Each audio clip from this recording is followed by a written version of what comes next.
electrolyte abnormalities. This is the most important thing in the biochemistry section. अभी exam के format को भी हम डिस्कस करेंगे. इसमें एक बहुत इंपॉर्टेंट और हम लोग स्पेशली इंडियंस के लिए बायोकेमिस्ट्री में प्रॉब्लम है.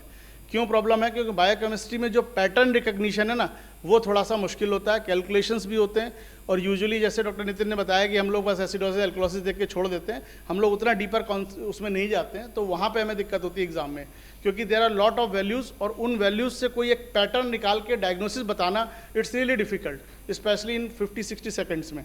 ठीक है, तो इलेक्ट्रोलाइट एबनॉर्मलिटीज़ के कम से कम हाइपोनेट्रीमिया और हाइपरनेट्रीमिया के 4 और 5 questions from this biochemistry station से आएंगे. मतलब इतना तंग कर देते हैं कि हर दूसरा question hyponatremia hyponatremia hyponatremia hypernatremia और every time diagnosis is different. और हम तो हमारी आदत क्या है, हमने आज तक हाइपोनेट्रीमिया को कभी आगे बढ़ के नहीं देखने की कोशिश करी कि इसकी डायग्नोसिस क्या है. हम हाइपोनेट्रीमिया है, बहुत ज़्यादा है, पेशेंट सिम्टोमेटिक है तो 3% चला दो, कम है तो एक्स्ट्रा सॉल्ट ऐड कर दो, नॉर्मल सलाइन चला दो. बेसिकली हम लोग मतलब निवारण जानते, कारण नहीं. वी डोंट एक्सपेक्ट दी, हम लोग कैलकुलेट करने की कोशिश भी, कारण क्या है भाई. हाइपोनेट्रीमिया कितने लोग हैं जो इवेल्युएट करते हैं? This is the our problem in the exam, क्योंकि हमारी अप्रोच ही नहीं है. This is the problem. कितने लोग हैं बताओ, तुम्हारी आईसीयू में आज की डेट में भी जाओगे 2 या 3 पेशेंट पड़े होंगे हाइपोनेट्रीमिया के, और हो सकता है उन तीनों की हाइपोनेट्रीमिया के कॉज अलग अलग हों, बट आपको किसी का भी कॉज नहीं पता, क्योंकि आपको तो बस आके अपना नॉर्मल सलाइन चला दो, थोड़ा ज़्यादा लग रहा है तो 3% चला दो, बाकी प्राइमरी आया उसने टॉलेप्टन ऐड कर दिया, शाम तक सोडियम घट गया, बढ़ गया, ओडीएस हो गया, जो हो जाए हो जाए, यूँ ही चल रहा होता है ना. तो अब देखो एग्ज़ाम के लिए जब आप प्रिपेयर करते हो ना, तो आपको basically it makes you better intensivist. Pass हो गए फेल हो गए वो मुद्दा अलग है, लेकिन at least you should know how to approach hyponatremia. तो हाइपोनेट्रीमिया का मतलब क्या है? Too much water relative to sodium. ADH activated appropriately, तो it will cause the hyperosmolarity and hypovolemia. Absolute cause क्या है? Diarrhoea, vomiting, relative cirrhosis and nephrotic syndrome. अगर inappropriate ADH secretion है तो it's SIADH, lung carcinoma. ADH suppressed diluted urine water intake too high और water intoxication. ये बात समझ आई कि ADH आइदर सप्रेस होगा और अप्रोप्रिएटली एक्टिवेटेड होगा और इनअप्रोप्रिएटली एक्टिवेटेड होगा, तो उनके कॉजेज डिफरेंट हैं. उसके बाद hyponatraemia in non neurological context. ठीक है, अगर ब्रेन इन्वॉल्व नहीं है तब भी हाइपोनेट्रीमिया हो रहा है, तो it may be A feature of critical illness और रिस्पॉन्स टू वॉल्यूम. तो आपको क्या करना है? ऑस्मोलैरिटी चेक करनी है, सीरम ऑस्मोलैरिटी. सीरम ऑस्मोलैरिटी क्या बताएगी आपको? Whether it's a true hyponatraemia और स्यूडो हाइपोनेट्रीमिया. इसकी क्या इंपॉर्टेंस है कि अगर स्यूडो हाइपोनेट्रीमिया है तो क्या हो सकता है? एक्यूट पैंक्रेटाइटिस और मल्टीपल माइलोमा. कैसे? हाइपर ट्राइग्लिसरीडीमिया और हाइपर प्रोटीनीमिया. एग्जाम में कैसे क्वेश्चन पूछते हैं? आपको हाइपोनेट्रीमिया का क्लिनिकल कॉन्टेक्स्ट देंगे, पेशेंट का दिखाएंगे कि प्रोटीन इज हाई, मतलब पूरा मल्टीपल माइलोमा का पिक्चर, क्लिनिकल पिक्चर, और उसमें हाइपोनेट्रीमिया, और कॉज पूछेंगे what is the cause of hyponatremia. तो आप क्या बोलोगे? It's a pseudo hyponatremia and cause is the high protein. दूसरा क्लिनिकल सिनेरियो क्या दिखाएंगे? एक्यूट पैंक्रेटाइटिस का, कि young boy came to you in ICU with pain in abdomen और sodium is 122 and all that. ठीक है, एंड पूछेंगे कि what is the cause of hyponatraemia. अब आप बोलोगे यार पैंक्रेटाइटिस है, लेकिन पैंक्रेटाइटिस तो पूछ ही नहीं रहे. पैंक्रेटाइटिस तो बता देंगे, 4-5 लाइन लिखने बता देंगे. डायग्नोसिस तो acute pancreatitis made by the primary physician, तो जो हमने मतलब जो समझा था वो तो खत्म हो गया. अब कॉज क्वेश्चन क्या पूछ रहे हैं? What is the cause of hyponatraemia. अब भाई कैसे बताएं हाइपोनेट्रीमिया? आपको बोलना है कि यहाँ पे because there are 3 causes of the pancreatitis. One is cholelithiasis, second is alcohol, alcohol को ऊपर कर दो, alcohol, then cholelithiasis, and third is hyper triglyceridemia. When triglyceride level is more than 1000 it causes the pancreatitis. तो अब ये वाला cause जो third one वाला था ना, this is causing the hyponatraemia. And which hyponatraemia? Pseudo hyponatraemia. तो अब क्लिनिकल कॉन्टेक्स्ट कहाँ से घुमाया उन्होंने? पैंक्रेटाइटिस का सिनेरियो, हाइपोनेट्रीमिया और स्यूडो हाइपोनेट्रीमिया, और आपसे पूछना what is the cause of hyponatremia. अगर आपको कॉन्सेप्ट पता है then only you will tell sir this is a cause of hyponatremia because of this. और अच्छा पता कैसे करोगे? ऑस्मोलरिटी, वहाँ पे क्या होगा, हाइपोनेट्रीमिया विथ नॉर्मल ऑस्मोलरिटी। अभी हम लोग जब एल्गोरिथम डिस्कस करेंगे तो समझना, लेकिन ये दो पकड़ लो, one is multiple myeloma, hyper proteinemia, another is acute pancreatitis, hypertriglyceridemia, which causes the hyponatremia. Third is the, look at the drug chart, carbamazepine, SSRI, PPI, thiazide, steroid, these will cause the hyponatremia. Then hypertension, cancer, and aggressive in hyperacute and symptomatic case with hypertonic saline, and chronic case treat the underlying cause.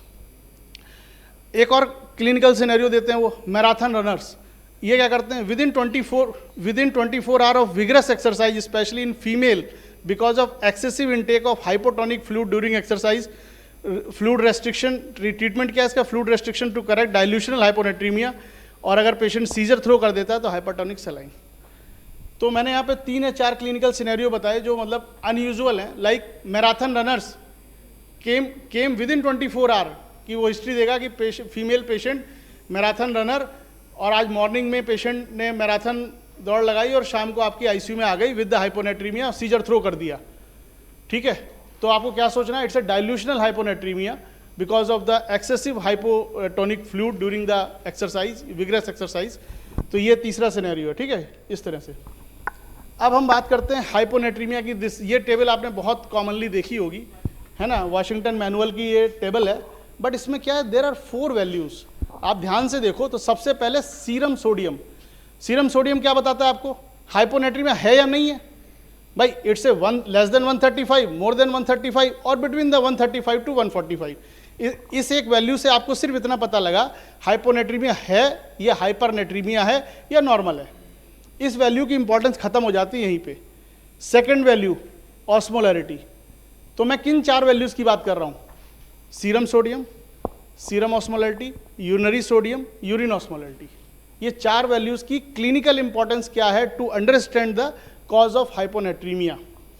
तो मैं इन चारों की एक एक करके खत्म कर रहे हैं। सबसे पहले सीरम सोडियम की इंपॉर्टेंस यहीं खत्म हो जाती है, वेदर इट्स ए हाइपोनेट्रीमिया और नॉट। सेकंड ऑस्मोलरिटी, ऑस्मोलरिटी हमें सिर्फ इतना बताती है कि whether it's a low, normal और हाई। अगर ये लो है तो इट्स ए ट्रू हाइपोनेट्रीमिया, समझ रहे हो, ट्रू हाइपोनेट्रीमिया, यानी इस पे हमें फर्दर वर्कअप करना है। दूसरा क्या हो सकता है, नॉर्मल, जैसे कि स्यूडो हाइपोनेट्रीमिया, जहां पे हमने बात की hyperlipidemia, example is hyperlipidemia, example is pancreatitis, clinical example, hyperproteinemia, example is multiple myeloma, खत्म हो गया।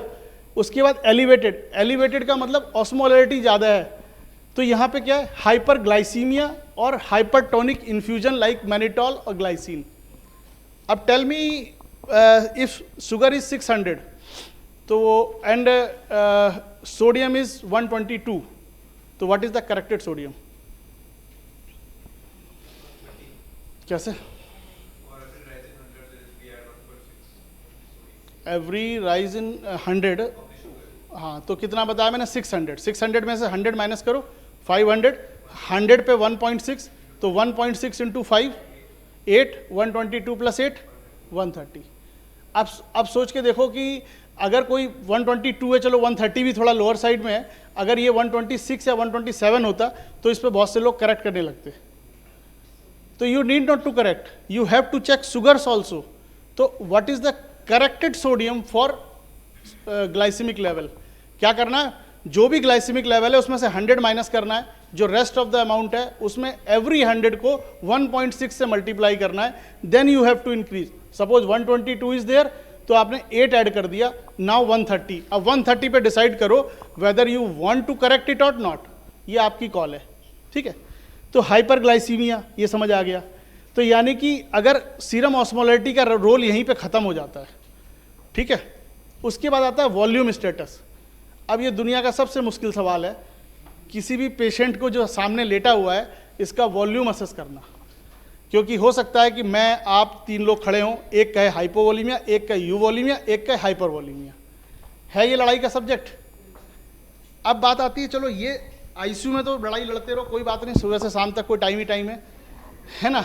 एग्जाम में क्या करोगे, एग्जाम में वो जो एक छोटा सा स्टेम दिया है ना क्वेश्चन का, उसमें ही आपको ढूंढना है वेदर इससे यूवॉल्यूमिक, हाइपोवॉल्यूमिक और hypervolemic, otherwise you can not solve, क्योंकि यहीं पर अटक गए आप। अगर वॉल्यूम स्टेटस के आगे नहीं बढ़े तो ये सब चीज़ों का कोई मतलब नहीं है। कभी ध्यान दिया आपने इस चीज़ पे कि हाइपोनेट्रीमिया की जो एल्गोरिदम का सबसे बड़ा ऑब्स्टेकल है वो है एसएस वॉल्यूम स्टेटस। और ये नहीं लिखा इन्होंने कि करना कैसे है, वाशिंगटन मैनुअल लिखा है कहाँ कैसे करना है। मैं बताता हूँ कैसे करना है। आपको बहुत सारी चीज़ें देखनी है, जैसे अभी आप खुद ही बताओगे किसी पेशेंट का वॉल्यूम स्टेटस देखना है, मैं कैसे क्या करूँ, what is the approach? Urine output, और क्या? स्किन टर्गर, और बताओ, कम से कम 10 बताओ चलो। ड्राई म्यूकोसा, और श्रंकन आई, और बताओ। आईवीसी चेक कर लेंगे अल्ट्रासाउंड मशीन लेके, ठीक है, और मतलब साइंस ऑफ डिहाइड्रेशन देख लिया आपने, चेस्ट ऑस्कल्टेट कर लिया अगर आपको फ्लूइड लग रहा है वहाँ पे, इडीमा देख लिया। इडीमा कहाँ कहाँ होता है? डिपेंडेंट पार्ट पे इडीमा हो सकता है, एब्डोमिनल वाल इडीमा हो सकता है, पैरों में इडीमा हो सकता है, ठीक है, वो सब हो गया। और क्या है? तो फ्लूइड ओवरलोड हो गया। अगर नहीं इडीमा है, डिहाइड्रेटेड पड़ा है तो डिहाइड्रेटेड हो गया। आपने आईवीसी चेक कर लिया, और क्या ऑप्शंस हैं आपके पास? सब कुछ नहीं देते ये एग्जाम में। क्या देते हैं? वो इडीमा नहीं बताएंगे आपको, वो श्रंकन आइज और ऑल्टर्ड मेंटल स्टेटस और ये ड्राई टंग है ना, जो संकन आइज, ऐसे ऐसे वर्ड नहीं लिखते ये एडिक का एग्जाम है। वो क्या क्या लिख रहे हैं जिससे आप 1 मिनट में पकड़ लोगे?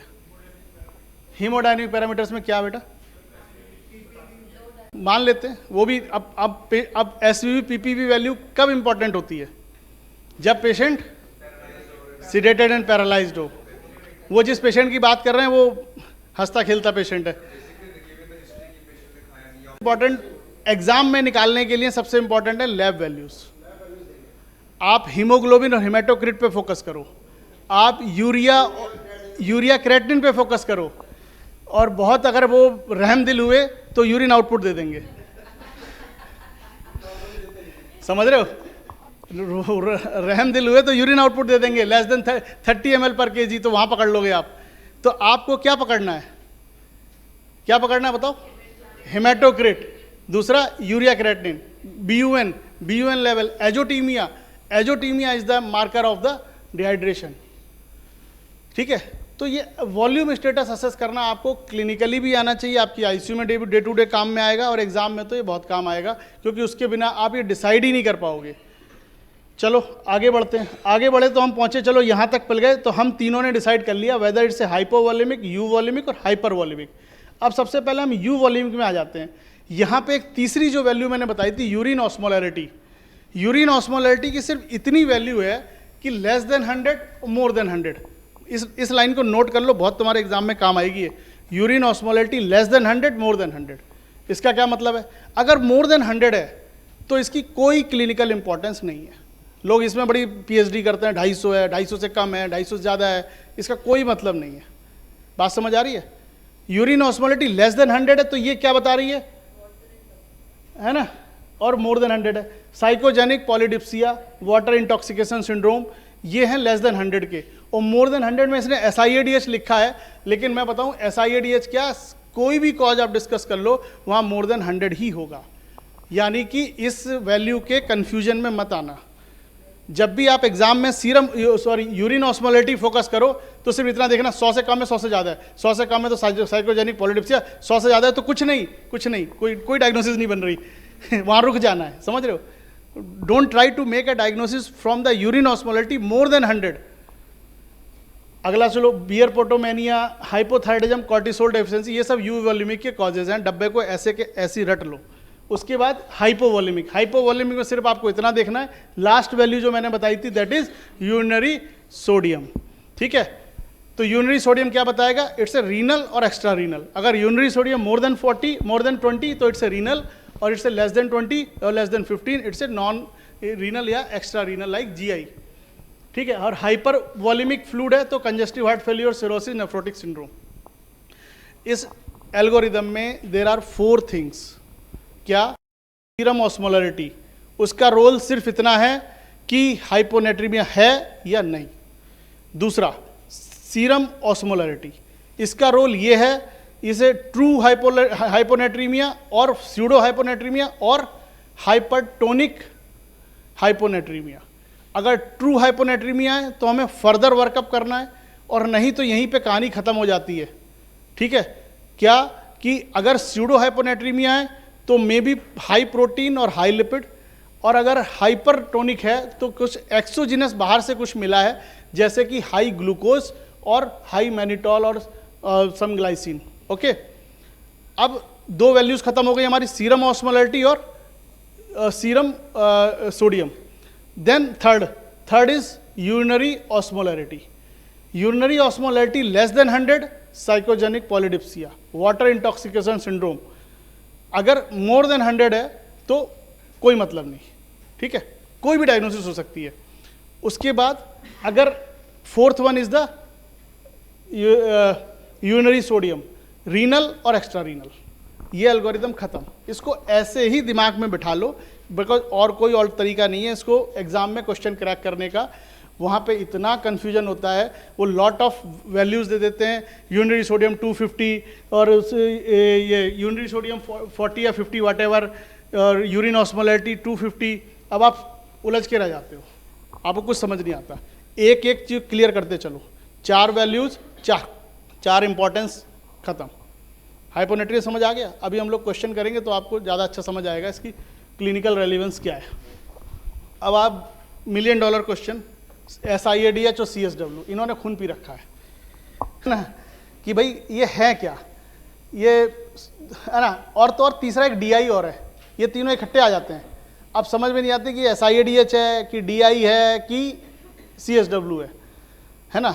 इनको डिफ्रेंशिएट करने का तरीका, सबसे पहले क्या करो, एक एक हल्का करो। जैसे कि DI को सबसे पहले अलग कर दो, क्योंकि DI इज हाइपरनेट्रीमिया, तो DI इनकी कैटेगरी में नहीं आता। लेकिन क्वेश्चन वाले जरूर पता नहीं क्यों DI घुसा के रखते हैं, और थोड़ा बहुत वो भी कंफ्यूज कर देता है ना। उसमें भी DI के भी नेफ्रोजेनिक DI, सेंट्रल DI। अब हमें लगता है, लग रहा है दो दिए हैं तो कोई ना कोई DI है।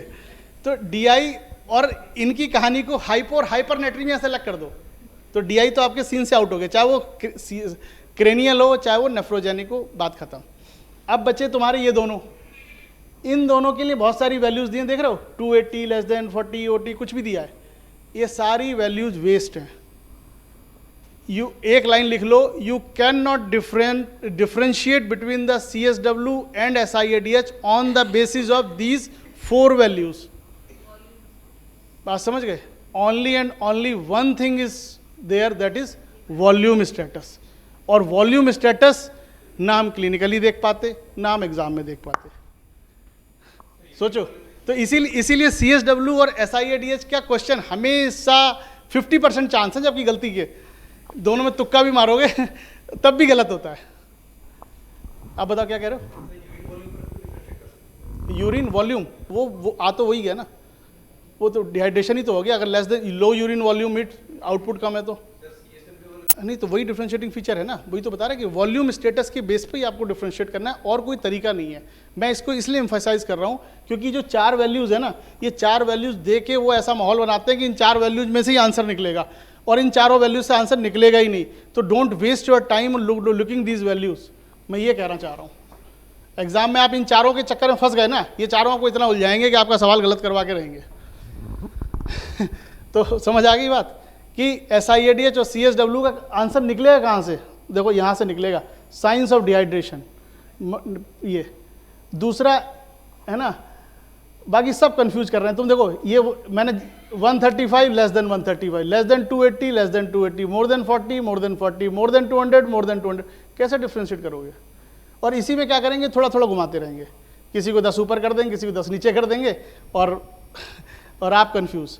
तो इन चारों वैल्यू की कोई इंपॉर्टेंस नहीं है। एक यूरिक एसिड है, यूरिक एसिड भी हमें थोड़ा थोड़ा डिहाइड्रेशन वाली फीलिंग देता है। हमें लगता है यूरिक एसिड डिहाइड्रेटेड स्टेट में बढ़ेगा, बट पता नहीं क्या कहानी है कि यूरिक एसिड भी दोनों साथ ही चलते हैं यहाँ, तो वो भी आपकी हेल्प नहीं करेगा। आपकी हेल्प कौन करेगा? ये साइंस ऑफ डिहाइड्रेशन, या फिर ये जो वैल्यू है, ये भी साइंस ऑफ डिहाइड्रेशन का इनडायरेक्ट तरीका है, हेमेटोक्रिट, BUN, क्रेटिनिन। ठीक है, तो जब भी SIADH और CSW के बीच में डिफरेंशिएट करना हो, सबसे पहले आप try to find out the volume status.